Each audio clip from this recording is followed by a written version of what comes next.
See lühifilm jutustab meist endist, raadioamatööridest. Jutustab meie argipäevast, otsingutest, muredest ja rõõmudest. Kõik meie töö nähtavad ja nähtamatud niidid jooksevad kokku raadioklubisse. Siin sünnivad uued ideed ja mõtted. Siin otsitakse ja leitakse uusi eetrisõpru.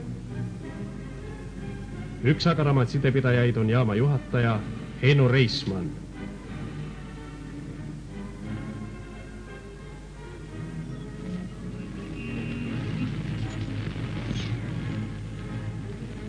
Tublisid amatööre on aga veel kümneid. Eks jutusta tehtud tööst ja loodud sidemetest kõige paremini arvukad diplomid ja aukirjad.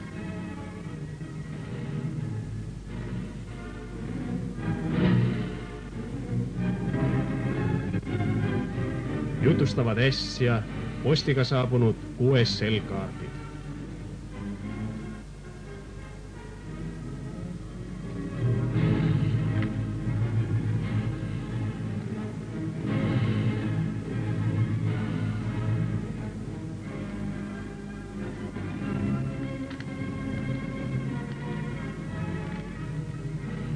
Juhtub ka nii, et vahel jääb pooleli huvitav kõnelus.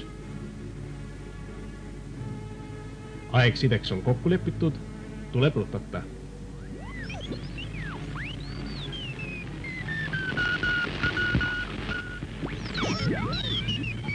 Halb kuuldavus ei lase aga kohe kõnelusse astuda.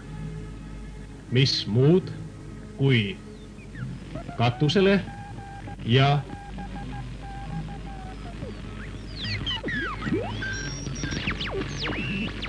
antennile uus suund. Nii toimub see raadioklubis. Palju lihtsam ja mugavam on siiski nii.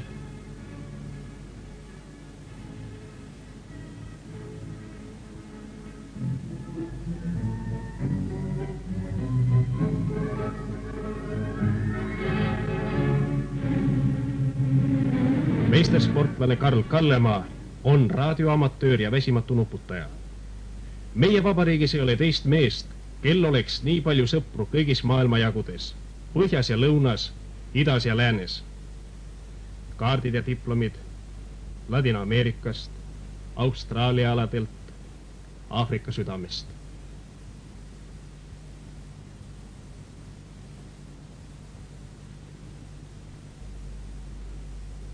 Teiste hulgas diplom Rootsist.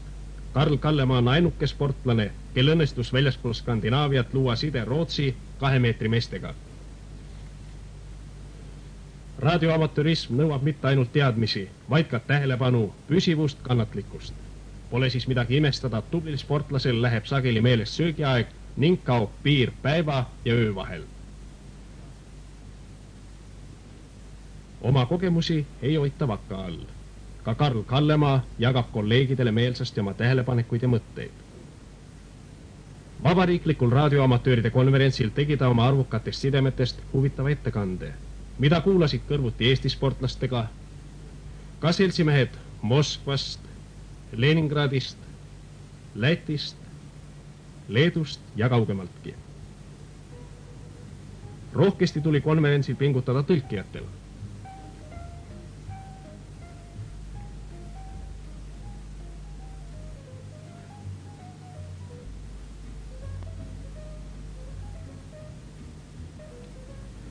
Konverentsi vaheajal oli avatud fotonäitus. Ja muljeid, neid on palju. Neid ei saa kuidagi ainult endale hoida. Külaliste raamatusse lisanduvad uued tunnustavad sissekanded.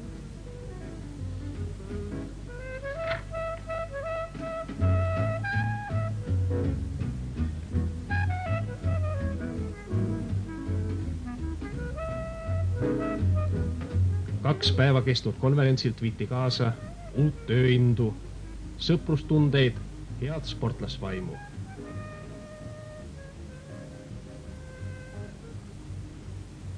Kuulati ettekandeid,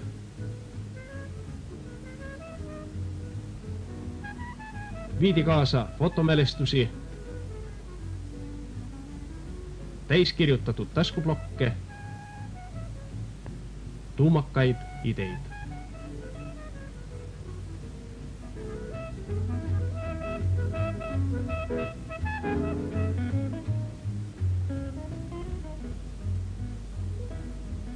Huvi raadioamatürismi vastu kasvab päevast päeva ja nendest noortest, kes praegu teevad alles esimesi samme amatürismi põllul, kasvavad kindlasti väärikad järeltulijad vanadele meistritele.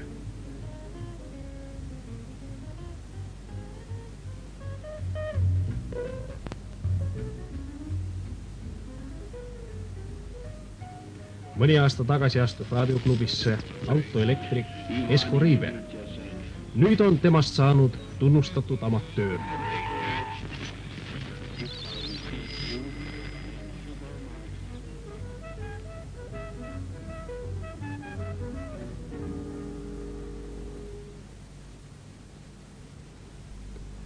On ka neid, kel kõik vajalik on kodus käe-jala juures.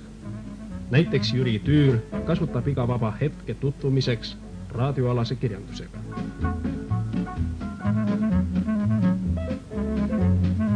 Peaaegu iga päev koputatakse mitu korda sportlase uksele. Tulevad külalised, kes tunnevad nagu temagi huvi raadioamatürismi vastu.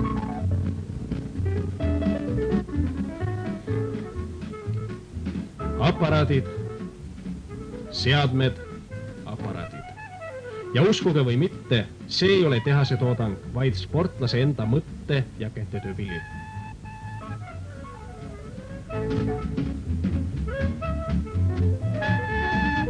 Ka sidemeid teiste maade kolleegidega on loodud tublisti.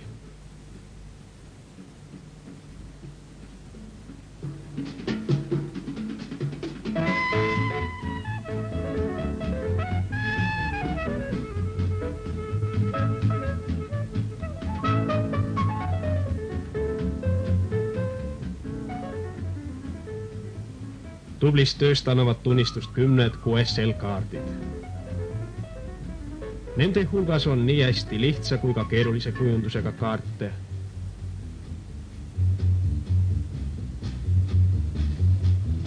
On ilusaid, omapäraseid ja ka esteetiliselt vähepakkuvaid. Ja vikingite voogusid kündev meresõiduk on Jüri oma QSL-kaart.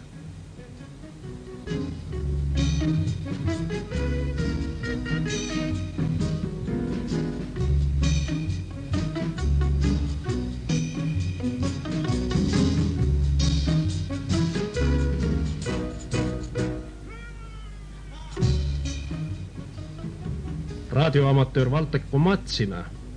Kas see on tema amatöörraadiojaam? Oh ei, see on vaid sportlase töökoht, ringhääling ja televisioon. Sportlase kodu ja iseloomulik tunnus raadioantenn. Ja peaaegu samas televisioonimast, mis kõrgub kuni pilvedeni. Seesama mast teeb aga muret amatöörile, sest osa väikese antenni poolt kiiratud kõrgsagedusväljast neeldub masti raudkonstruktsioonides, teine osa aga peegeldub tagasi.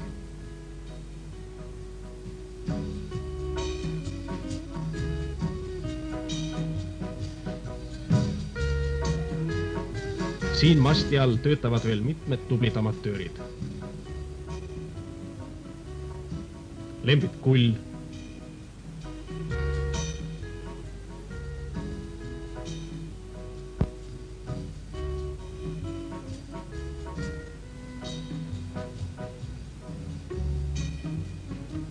Roald Kass,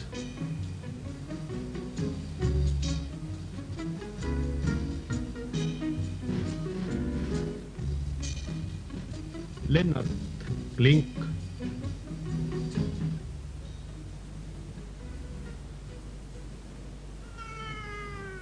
Ilmo Juksaar.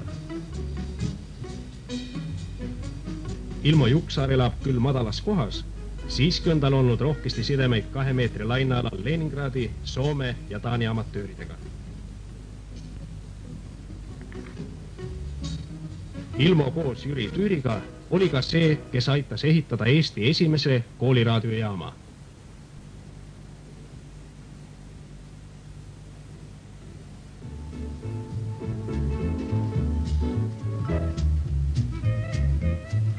Jaamas ei ole midagi ülearu, ega ka midagi puudu. Ja kord ning distsipliin on siin iseenesestmõistetavad asjad.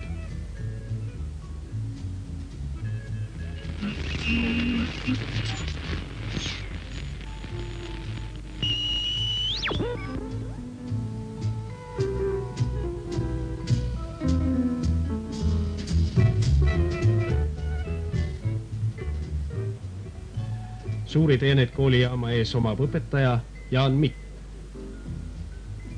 Alati on tal varuks hea nõuanne või sõbralik ergutussõna.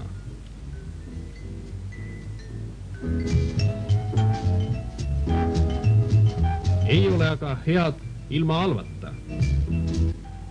Nii juhtub, kui operaatorid veedavad aega mitte sportlaslikult. Kes nad on? Lugege.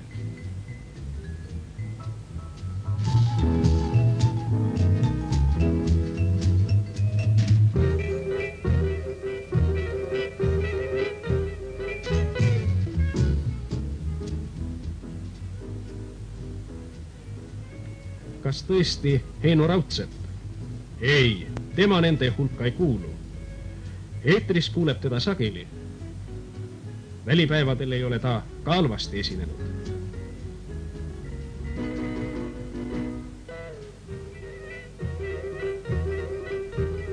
Ja raadionäitustel ka seal on ta esilastunud oma väljapanekutega.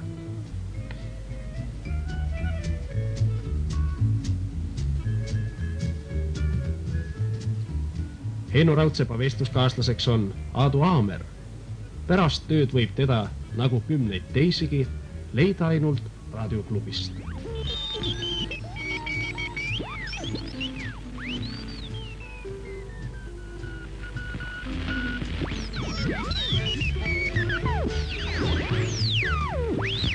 Iga päev lendab Tartust igast silmakaarte loendamatu hulk väljakutseid ja sama palju saadakse vastu.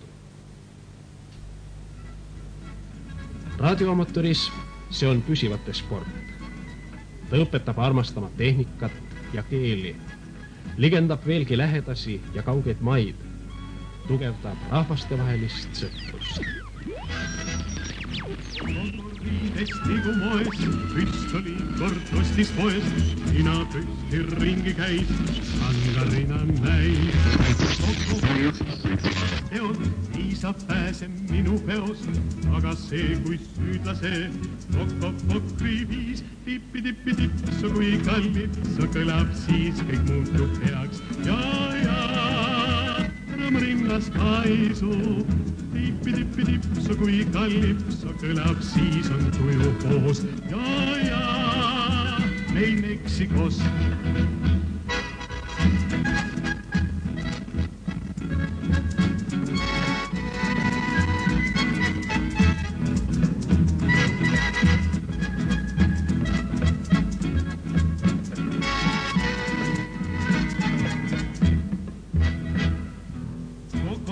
Kui kalamain vaatas suuri naisi vaid, talle meeldis Pedro Bruun, lopsakas ja suur.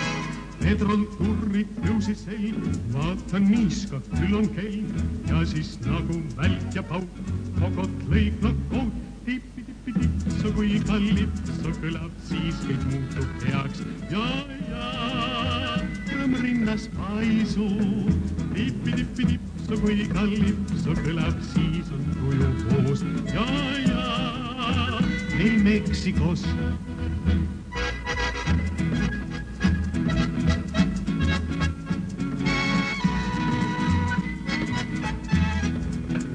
Tippi-tippi-tipsu kui kallipsu kõlab, siis on tuju koos. Ja, meil Meksikos.